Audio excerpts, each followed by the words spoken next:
नमस्कार, अस्सलाम वालेकुम, सत श्री अकाल दोस्तों। मैं हूं इमरान अजीम और आप देख रहे हैं क्रिप्टो बॉल चैनल, जहां हम मिलकर क्रिप्टो की दुनिया को समझते हैं, सीखते हैं और आगे बढ़ते हैं। सबसे पहले दिल की गहराइयों से आप सभी का शुक्रिया अदा करना चाहता हूं। आपने न सिर्फ हर वीडियो को पसंद किया, बल्कि उसे लाइक, शेयर और सब्सक्राइब करके इस चैनल को एक परिवार बना दिया। आपके कमेंट्स, सुझाव और सचेत करने वाली बातों ने हमें बेहतर बनने का हौसला दिया है।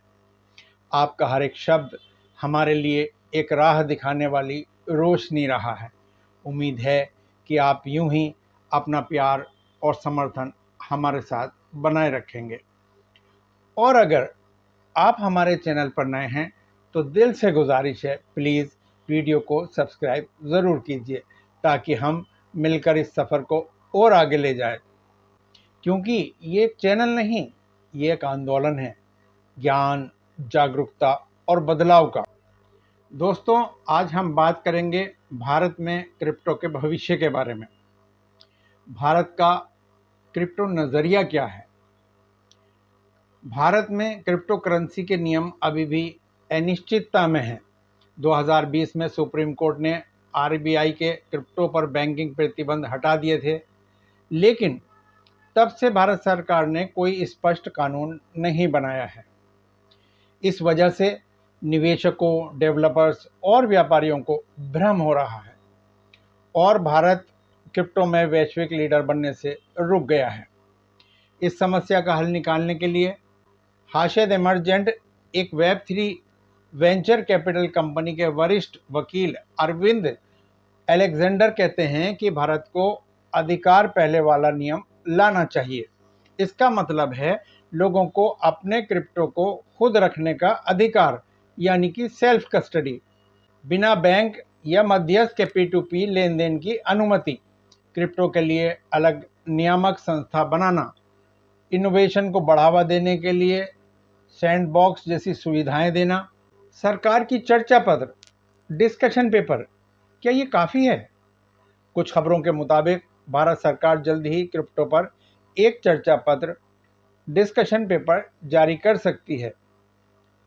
ये एक अच्छा कदम है, लेकिन अलेक्जेंडर का कहना है कि सिर्फ सवाल पूछने से काम नहीं चलेगा, सरकार को ठोस कानून बनाने होंगे। कॉइन्स एक्ट 2025 समाधान क्या है? 21 जुलाई 2024 को हाशिद इमर्जेंट ने crypto system oversight, innovation and strategy coins act 2025 पेश किया। ये एक मॉडल लॉ है जो भारत को क्रिप्टो में ग्लोबल लीडर बना सकता है। कॉइन्स एक्ट के मुख्य प्रावधान क्या हैं, आइए जानते हैं। पहला, उपयोगकर्ताओं के अधिकार। क्रिप्टो को खुद अपने पास रखने का अधिकार बिना किसी बैंक या कंपनी के। निजी आंदोलन का अधिकार, केवाईसी के बिना लेकिन गैर कानूनी गतिविधियों पर रोक के साथ। दूसरा, डेवलपर्स के लिए सुरक्षा। डेवलपर्स को ब्लॉकचेन पर कोड बनाने, टेस्ट करने और चलाने का अधिकार होना चाहिए। तीसरा, भारत का बिटकॉइन रिजर्व। भारत जब्त किए बिटकॉइन से एक राष्ट्रीय बिटकॉइन रिजर्व बनाएगी। ये भारत को डॉलर और बॉन्ड पर निर्भरता कम करने में मदद करेगा। बैलेंस्ड मार्केट पॉलिसी, बिटकॉइन खरीदने का सावधानीपूर्वक तरीका, ताकि बाजार में उथल पुथल ना हो। कॉइन्स एक्ट क्यों ज़रूरी है? हाशिद इमर्जेंट के वकील विशाल अचंता के अनुसार भारत में दो बड़ी समस्याएं हैं। पहली, कानूनी अनिश्चितता। क्रिप्टो यूजर्स और कंपनी को संपत्ति के अधिकार में भ्रम है। पलायन, भारी टैक्स और बैंकिंग रोक की वजह से कारोबारी दूसरे देशों में जा रहे हैं। डिसेंट्रलाइज्ड फाइनेंस, डेफी का ग्लोबल हब बन सकता है भारत। तो साथियों, भारत क्रिप्टो रेगुलेशन में एक बहुत महत्वपूर्ण मोड़ पर है। सरकार का चर्चा पत्र अच्छी शुरुआत है, लेकिन असली बदलाव तभी आएगा जब कानून बनेगा। कॉइन्स एक्ट 2025 एक स्पष्ट अधिकार आधारित रास्ता दिखाता है, जिससे भारत क्रिप्टो में दुनिया का लीडर बन सकता है। दोस्तों, इस चर्चा में हमने सैंडबॉक्स जैसी सुविधा की बात की थी। तो आइए जानते हैं सैंडबॉक्स सुविधा क्या है। सैंडबॉक्स एक सुरक्षित टेस्टिंग एनवायरनमेंट होता है जहां कंपनी और डेवलपर एक आइडियाज, टेक्नोलॉजी या प्रोडक्ट्स को बिना किसी डर के आजमा सकते हैं। क्रिप्टो और फिटनेस में सैंडबॉक्स का मतलब यह एक विशेष रेगुलेटरी विनायक जोन होता है जहां सरकार कुछ नियमों में ढील देती है ताकि नई क्रिप्टो ब्लॉकचेन टेक्नोलॉजी को टेस्टिंग किया जा सके। इसमें स्टार्टअप्स और कंपनियों को असली दुनिया में लागू करने से पहले एक्सपेरिमेंट करने की अनुमति मिलती है। अगर कोई गलती होती है तो उसका ज़्यादा नुकसान नहीं होता क्योंकि ये एक कंट्रोल्ड एरिया होता है। सैंडबॉक्स के फायदे: पहला, इनोवेशन को बढ़ावा, नए आइडियाज़ को आजमाने की आज़ादी मिलती है। दूसरा, ग्राहकों की सुरक्षा, जब तक पूरी तरह टेस्ट नहीं हो जाता तब तक उसे मेन मार्केट में नहीं लाया जा सकता। तीसरा, सरकार और कंपनियों का सहयोग, रेगुलेटर्स और टेक्नोलॉजी डेवलपर्स मिलकर बेहतर नियम बना सकते हैं। दुनिया में सैंडबॉक्स के उदाहरण यूके, सिंगापुर, यूएई जैसे देशों में फिटनेस और क्रिप्टो कंपनियों के लिए रेगुलेटरी सैंडबॉक्स है। भारत में आरबीआई ने भी फिटनेस सैंडबॉक्स शुरू किया है, लेकिन क्रिप्टो को अभी इसमें शामिल नहीं किया गया है। कॉइन्स एक्ट 2025 में सैंडबॉक्स की भूमिका: हर्षद इमर्जेंट के कॉइन एक्ट 2025 में सैंडबॉक्स जैसी सुविधाओं की मांग की गई है ताकि भारतीय स्टार्टअप्स बिना डर के नई ब्लॉकचेन टेक्नोलॉजी बना सकें। सरकार और इंडस्ट्री मिलकर बैलेंस रेगुलेशन तैयार कर सकें। सरल भाषा में हम समझ सकते हैं कि सैंडबॉक्स क्या है। क्रिप्टो और टेक की दुनिया का प्रैक्टिस ग्राउंड है जहां नए नियम और टेक्नोलॉजी को सुरक्षित तरीके से टेस्ट किया जाता है। दोस्तों, अब जानते हैं कि भारत सरकार और आरबीआई के बीच क्रिप्टो रेगुलेशन को लेकर क्या चल रहा है। 2024 से भारत सरकार और भारतीय रिजर्व बैंक देश में क्रिप्टो करेंसी विनियमन के भविष्य पर सक्रिय रूप से बहस कर रहे हैं। हालांकि अभी तक कोई अंतिम कानून पारित नहीं हुआ है, लेकिन कुछ महत्वपूर्ण चर्चाएं और मतभेद सामने आए हैं। आरबीआई लगातार चेतावनी देता आ रहा है कि क्रिप्टो करेंसी से वित्तीय स्थिरता, मौद्रिक नीति नियंत्रण और निवेशक सुरक्षा को खतरा है। आरबीआई गवर्नर शक्तिकांत दास ने बार बार कहा है कि क्रिप्टो अर्थव्यवस्था को डॉलराइजेशन की ओर ले जा रहा है, जिससे रुपए की मजबूती कम होगी। आरबीआई केंद्रीय मुद्रा सीडीबीसी भारत का, जो कि अपना डिजिटल रुपया है, को बिटकॉइन जैसी निजी क्रिप्टो पर तरजीह देता है। सरकार का संतुलित दृष्टिकोण: आरबीआई के सख्त रुख के विपरीत वित्त मंत्रालय पूर्ण प्रतिबंध के बजाय एक विनियमित ढांचे पर विचार कर रहा है। चर्चाओं से पता चलता है कि क्रिप्टो एक्सचेंजों के लिए कराधान, केवाईसी नियम और लाइसेंसिंग की व्यवस्था की जा सकती है। नए क्रिप्टो कानून पर चर्चा: रिपोर्ट्स के अनुसार सरकार 2025 में एक नया क्रिप्टो बिल पेश कर सकती है, जो उद्योग विशेषज्ञों द्वारा प्रस्तावित कॉइन्स एक्ट 2025 पर आधारित हो सकता है।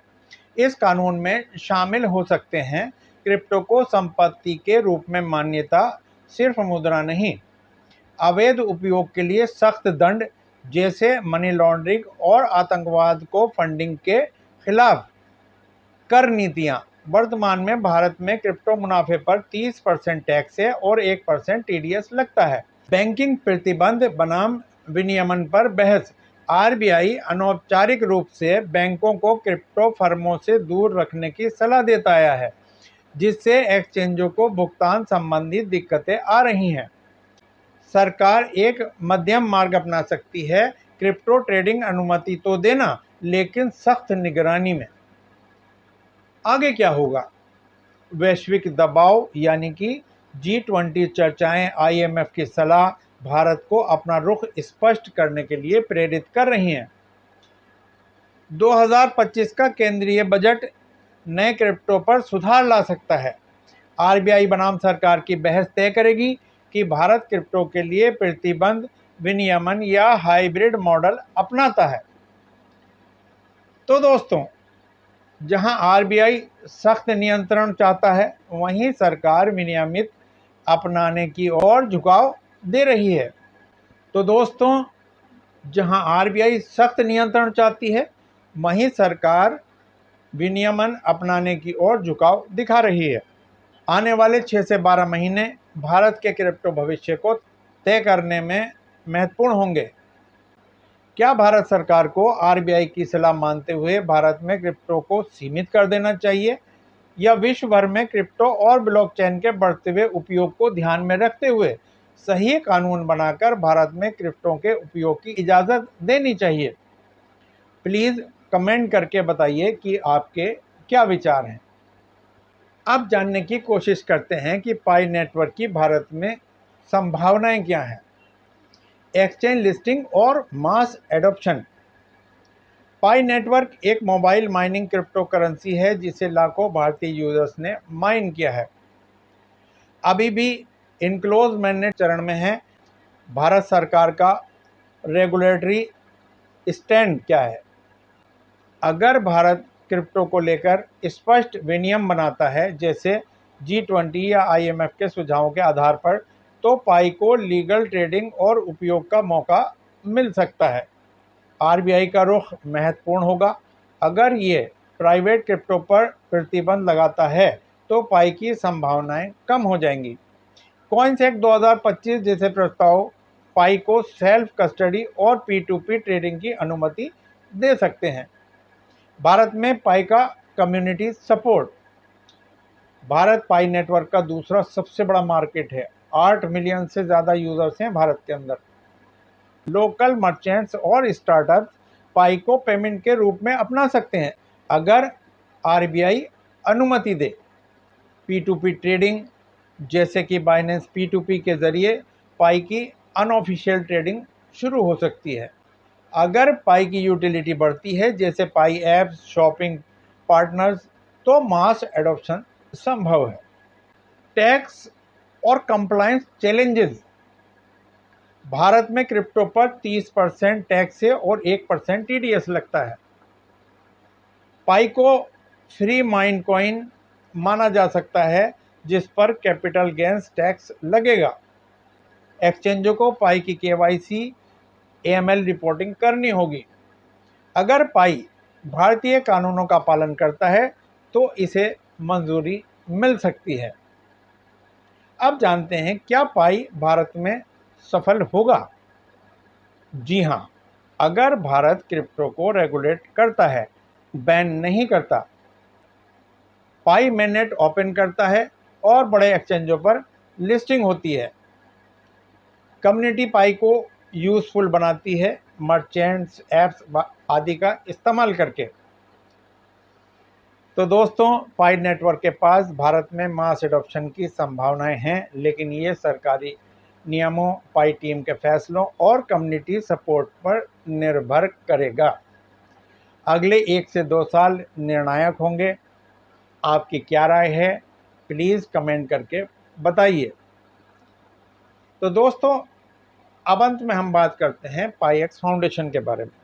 जैसे कि हमने पूरी चर्चा सुनी और इस चर्चा में हमने ये देखा कि अगर पाई कम्युनिटी सपोर्ट करती है, यूज़र बेस बढ़ता है, इकोसिस्टम को एडॉप्ट किया जाता है, तो निश्चय ही पाई का इंडिया में बहुत अच्छा चलन हो सकता है। इन्हीं चीज़ को ध्यान में रखते हुए भारत के पायोनियर्स ने एक संस्था पाई एक्स फाउंडेशन के नाम से स्थापित की है। पाई एक्स फाउंडेशन के 5 उद्देश्य हैं।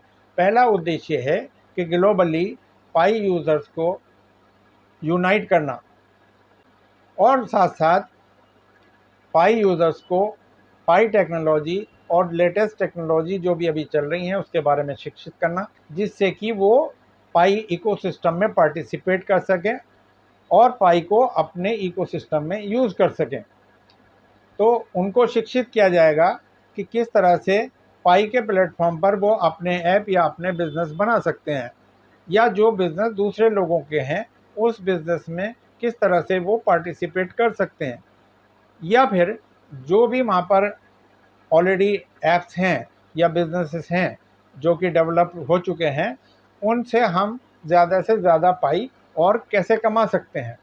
इसके साथ साथ दैनिक जीवन में भारत के अंदर जो हमारे पायोनियर्स हैं, उनको इस बात के लिए शिक्षित करना कि वो किस तरह से अपना व्यापार कर सकते हैं, यानी कि बिजनेस मैनेजमेंट के बारे में जानकारी देना, नई टेक्नोलॉजी के बारे में जानकारी देना, मार्केटिंग स्ट्रेटजीज के बारे में जानकारी देना, ये सारी चीज़ों की शिक्षा भी पाई एक्स फाउंडेशन के प्लेटफॉर्म से पाई एक्स फाउंडेशन के सदस्यों को मिलेगी। पाई एक्स फाउंडेशन का तीसरा उद्देश्य ये है कि एक स्टार्टअप प्लेटफॉर्म इंडिया के अंदर बनाना, जिसमें आम पाई यूज़र्स या हमारे युवा या आने वाले टाइम में युवा अपना कोई इनोवेशन, अपना कोई स्टार्टअप, अपना कोई बिजनेस प्रोजेक्ट बना सकें। तो पाई का चौथा विजन है पाई एक्स फाउंडेशन पर एडवांस टेक्नोलॉजी को इंटीग्रेट करना और एक स्ट्रॉन्ग इंफॉर्मेशन सिस्टम बनाना, एक स्ट्रॉन्ग सूचना तंत्र बनाना, जिससे कि जो भी अपडेट पाई को टीम से आए या कोई भी अपॉर्चुनिटी आए या भारत में जो भी हम इकोसिस्टम प्लेटफॉर्म ला रहे हैं, स्टार्टअप ला रहे हैं, उस पर कोई भी अपॉर्चुनिटी आए तो हम तुरंत अपने सदस्यों तक पहुंचा सकें और हमारे सदस्य भी तुरंत उसके बारे में इंक्वायरी कर सकें और अपनी किसी भी समस्या का समाधान पा सकें। आखिरी जो विजन है पाई एक्स फाउंडेशन का, वो है चैरिटी। अभी हमारे देश में बहुत सारी समस्याएं हैं, बहुत सारे ऐसे गरीब लोग हैं जो कि शिक्षा और स्वास्थ्य संबंधी सेवाओं से वंचित हैं।